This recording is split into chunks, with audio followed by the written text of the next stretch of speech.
Electrician ట్రేడ్కి సంబంధించిన ఈ సెషన్కు సాదర స్వాగతం.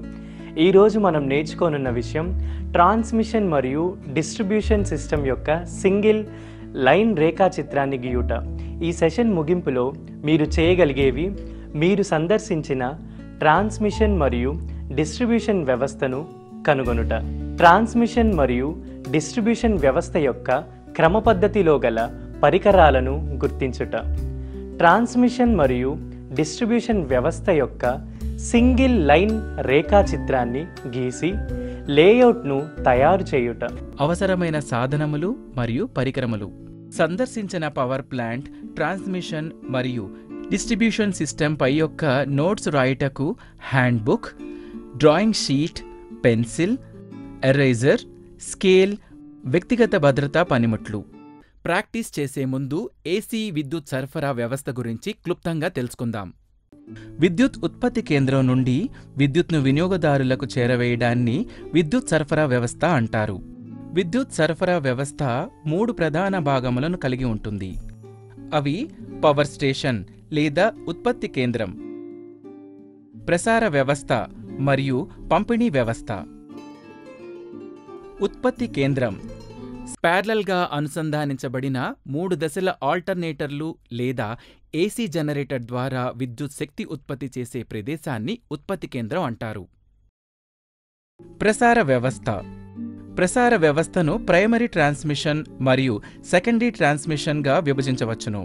అధిక వోల్టేజ్ ప్రైమరీ ట్రాన్స్మిషన్ విద్యుత్ సరఫరా అనగా 66 కిలోవోల్ట్లు, 132 కిలోవోల్ట్లు మరియు 220 కిలోవోల్ట్లు లేదా అంతకంటే ఎక్కువ విద్యుత్ను 3 ఫేజ్ లేదా 3 wire over head transmission system ద్వారా లోడ్ సెంటర్కు ప్రసారం చేయబడుతుంది. హై వోల్టేజ్ సెకండరీ ట్రాన్స్మిషన్ పట్టణ ప్రాంతములకు దూరంగా లైన్ ద్వారా రిసీవింగ్ స్టేషన్తో అనుసంధానించబడిన ప్రాంతాన్ని సెకండరీ ట్రాన్స్మిషన్ అంటారు. పంపిణీ వ్యవస్థ పంపిణీ వ్యవస్థను ప్రాథమికంగా పంపిణీ మరియు ద్వితీయ పంపిణీగా వర్గీకరించవచ్చు. ప్రాథమిక పంపిణీ సబ్స్టేషన్లో స్టెప్ డౌన్ ట్రాన్స్ఫార్మర్ల ద్వారా సెకండరీ ట్రాన్స్మిషన్ వోల్టేజ్ స్థాయిలను 66 కిలోవోల్ట్లు, 132 కిలోవోల్ట్లను 11 కిలోవోల్ట్లకు తగ్గించబడుతుంది. ప్రాథమిక పంపిణీలో 3 ఫేజ్ 3 వైర్ వ్యవస్థలు ఉపయోగించబడతాయి. ద్వితీయ పంపిణీ ప్రైమరీ డిస్ట్రిబ్యూషన్ లైన్ నుండి అంటే 11 కిలోవోల్ట్ సెకండరీ డిస్ట్రిబ్యూషన్ సబ్స్టేషన్కు ఎలక్ట్రిక్ పవర్ ఇవ్వబడుతుంది. ఇక్కడ స్టెప్ డౌన్ ట్రాన్స్ఫార్మర్ల ద్వారా అధిక వోల్టేజ్ స్థాయిని 415 వోల్ట్లకు తగ్గించబడుతుంది. ఈ 415 వోల్ట్ లైన్ను సెకండరీ డిస్ట్రిబ్యూషన్ లైన్ అంటారు. ఈ లైన్లో 3 ఫేజ్ 4 లైన్ల వ్యవస్థలు ఉపయోగించబడతాయి. లేఅవుట్ ఆఫ్ డిస్ట్రిబ్యూషన్ సిస్టమ్ ద్వితీయ పంపిణీ వ్యవస్థను 3 భాగాలుగా విభజించవచ్చు. ఫీడర్స్ సబ్స్టేషన్లను డిస్ట్రిబ్యూటర్లకు అనుసంధానించే విద్యుత్ లైన్లను ఫీడర్లు అంటారు. డిస్ట్రిబ్యూటర్స్ వినియోగదారులకు ఫీడర్ లైన్ నుండి ఎల్టీ విద్యుత్ సరఫరాను సేకరించే ట్యాపింగ్లను డిస్ట్రిబ్యూటర్స్ అంటారు. సర్వీస్ మెయిన్స్ పంపిణీదారులు మరియు వినియోగదారుల లోడ్ టెర్మినల్ మధ్య అనుసంధానించబడిన కేబుల్ను సర్వీస్ మెయిన్స్ అంటారు. Equipments in sequential stages of transmission system ఇప్పుడు మీరందరూ AC electric power supply system యొక్క ప్రాథమిక విషయములను అర్థం చేసుకున్నారని నేను ఆశిస్తున్నాను. ఇప్పుడు transmission and distribution line system యొక్క సింగిల్ లైన్ రేఖాచిత్రాన్ని గీయడంపై మనం అభ్యాసం ప్రారంభిద్దాం. ఈ అభ్యాసం కోసం మనము సమీపంలోని ట్రాన్స్మిషన్ మరియు డిస్ట్రిబ్యూషన్ లైన్ సిస్టమ్ మరియు పవర్ ప్లాంట్ను సందర్శించాలి. మనము అక్కడ ఉన్నటువంటి transmission and distribution line system యొక్క క్రమ పద్ధతిలో ఉన్న దశలను గుర్తించాలి.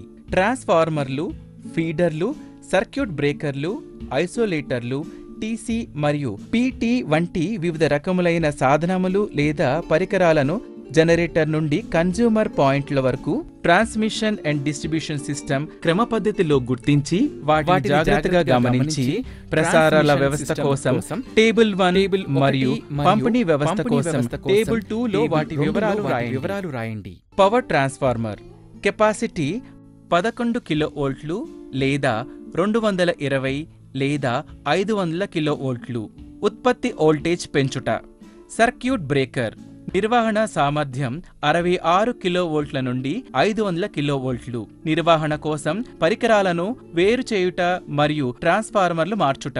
బస్ బార్ రాగి యొక్క మెటల్ కండక్టర్లు. ఇది సాధారణంగా రాగితో చేయబడిన దీర్ఘచతురస్రాకారము గొట్టాల రూపంలో ఉండి ఇన్సులేటర్ల మద్దతుతో ఉంటాయి. స్టీల్ టవర్ ఇవి ఇనుప పట్టీలతో చేసిన వివిధ ఆకారపు 22 నుండి 30 మీటర్ల ఎత్తుగల స్తంభాలు. హెచ్టి మరియు ఈహెచ్టి లైన్లను సెటప్ చేయడానికి.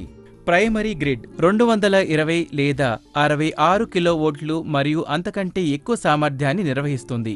ప్రాథమిక ప్రసార మార్గాల్లో ఉపయోగించబడుతుంది. ఫీడర్ కండక్టర్ వైర్లు ఉత్పత్తి స్టేషన్ నుండి సబ్స్టేషన్కు పంపిణీ కేంద్రాలకు కనెక్ట్ చేయబడిన విద్యుత్ లైన్లు.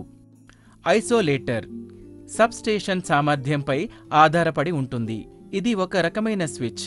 ఇది కరెంటుకు అంతరాయం కలిగించుటకు సర్క్యూట్ను వేరు చేయడానికి మాత్రమే ఉపయోగించబడుతుంది. పిటి పొటెన్షియల్ ట్రాన్స్ఫార్మర్ సర్క్యూట్పై ఆధారపడి ఉంటుంది. ఇది ఒక ఇన్స్ట్రుమెంట్ ట్రాన్స్ఫార్మర్. ఇది అధిక ఏసీ వోల్టేజ్లను దాని అనుపాత తక్కువ విలువ ద్వారా కొలవడానికి ఉపయోగించబడుతుంది. సిటి కరెంట్ ట్రాన్స్ఫార్మర్ ప్రస్తుత సామర్థ్యంపై ఆధారపడి ఉంటుంది. ఇది ఒక ఇన్స్ట్రుమెంట్ ట్రాన్స్ఫార్మర్. ఇది దాని సెకండరీ సైడ్లో దాని అనుపాతం తక్కువ విలువల ద్వారా అధిక ఏసీ ప్రవాహాన్ని కొలవడానికి ఉపయోగించబడుతుంది. ట్యాప్ చేంజ్ ఎక్విప్మెంట్ హెచ్వి వైపు అందించబడింది. లైన్ వోల్టేజ్ ప్రకారం అవుట్పుట్ వోల్టేజ్ను మానవీయంగా నియంత్రించడానికి ఉపయోగిస్తారు. కంట్రోల్ ప్యానెల్ రూమ్ సబ్స్టేషన్ సామర్థ్యంపై ఆధారపడి ఉంటుంది. ఇందులో ఎంసీసీబీలు నియంత్రణ పరికరాలు మీటర్ కంట్రోల్ రూమ్లోని స్టీల్ ప్యానెల్లో అమర్చబడి ఉంటాయి. డిస్ట్రిబ్యూషన్ ట్రాన్స్ఫార్మర్ 33 కిలోవోల్ట్లు లేదా 11 కిలోవోల్ట్ల నుండి 415 నుండి 250 వోల్ట్లు. ఇది 33 కిలోవోల్ట్లు లేదా 11 కిలోవోల్ట్ల యొక్క ప్రాథమిక వోల్టేజ్ని 415 లేదా 250 వోల్ట్ల యొక్క ద్వితీయ పంపిణీ వోల్టేజ్కి తగ్గిస్తుంది. సర్క్యూట్ బ్రేకర్ సబ్స్టేషన్ సామర్థ్యంపై ఆధారపడి ఉంటుంది. సిస్టంలో ఏదైనా లోపాన్ని గుర్తించినప్పుడు ఇది ఆటోమేటిక్గా విద్యుత్ సరఫరాను నిలిపివేస్తుంది. లైటనింగ్ అరెస్టర్స్ శక్తి 18 × 10⁵ కిలోవాట్. విలువైన పరికరాలను రక్షించే ఇది ఒక రక్షణా పరికరం. అధిక వోల్టేజ్లను నివారిస్తుంది మరియు స్ట్రోక్ సమయంలో వచ్చే విద్యుత్ను భూమికి చేరవేస్తుంది. ఎయిర్ బ్రేకర్ స్విచ్చర్స్ లేదా ఐసోలేటర్స్ సబ్స్టేషన్ సామర్థ్యంపై ఆధారపడి ఉంటుంది. ఇది నిర్వహణ సమయం నందు పరికరములను మార్చినప్పుడు విద్యుత్ సరఫరాను వేరు చేయుటకు ఉపయోగిస్తారు. ఇన్సులేటర్స్ వోల్టేజ్ పరిధిపై ఆధారపడి ఉంటుంది. గ్రౌండ్ స్ట్రెచ్చర్కు సంబంధించి వేరువేరు వోల్టేజ్లలో లైన్ కండక్టర్లు లేదా పరికరాలను ఇన్సులేట్ చేయడానికి ఉపయోగిస్తారు. కెపాసిటర్ బ్యాంక్ సబ్స్టేషన్ సామర్థ్యాన్ని బట్టి పవర్ ఫ్యాక్టరీని మెరుగుపరచడానికి ఉపయోగపడుతుంది. ఎర్తింగ్ సాధారణంగా 0 నుండి 6 ఓంలు.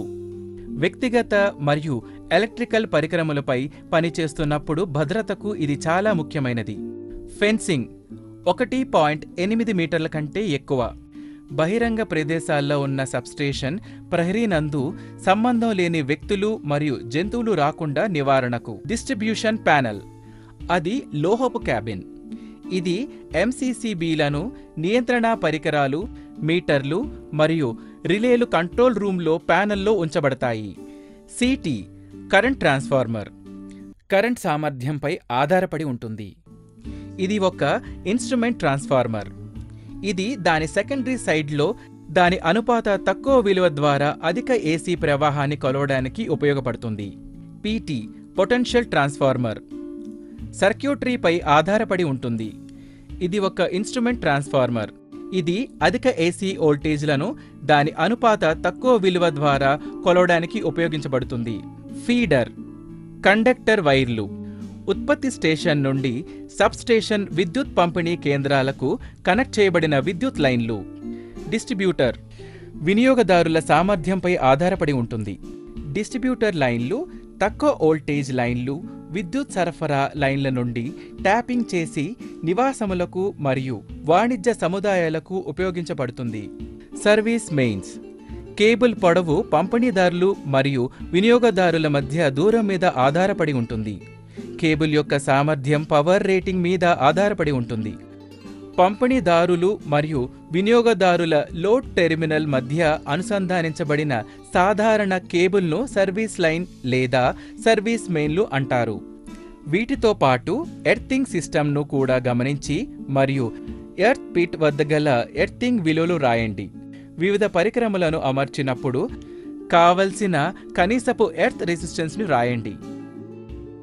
పైన తెలిపిన పరికరముల జాబితా ద్వారా మరియు నోట్స్ ద్వారా మనం సందర్శించినటువంటి పవర్ ప్లాంట్ నందు ట్రాన్స్మిషన్ మరియు డిస్ట్రిబ్యూషన్ సిస్టంలో గల పరికరములు అమరిక క్రమమును ఒక క్రమ పద్ధతిలో సింగిల్ లైన్ రేఖాచిత్రాన్ని గీయండి. ఏసీ విద్యుత్ సరఫరా వ్యవస్థ యొక్క సాధారణ సింగిల్ లైన్ రేఖాచిత్రం ఈ బొమ్మలో చూపిన విధంగా ఉండవచ్చు మరియు సాధారణంగా పంపిణీ వ్యవస్థ యొక్క సింగిల్ లైన్ రేఖాచిత్రం ఇక్కడ చూపిన రేఖాచిత్రం వలె కనిపిస్తుంది. రీక్యాప్: ఈ సెషన్లో మీరు నేర్చుకున్నది: మీరు సందర్శించిన స్థలం యొక్క ప్రసార మరియు పంపిణీ వ్యవస్థను ట్రేస్ చేయడము, ట్రాన్స్మిషన్ మరియు డిస్ట్రిబ్యూషన్ సిస్టమ్ యొక్క క్రమపద్ధతిలో గల పరికరాలను గుర్తింపు, ప్రసార మరియు పంపిణీ వ్యవస్థ యొక్క సింగిల్ లైన్ రేఖాచిత్రాన్ని గీసి లేఅవుట్ తయారు చేయుట. మీరందరూ అర్థం చేసుకున్నారని ఆశిస్తున్నాను మరియు ఈ వీడియో చూసినందుకు ధన్యవాదాలు. కొత్త కాన్సెప్ట్తో తదుపరి సెషన్లో కలుద్దాం.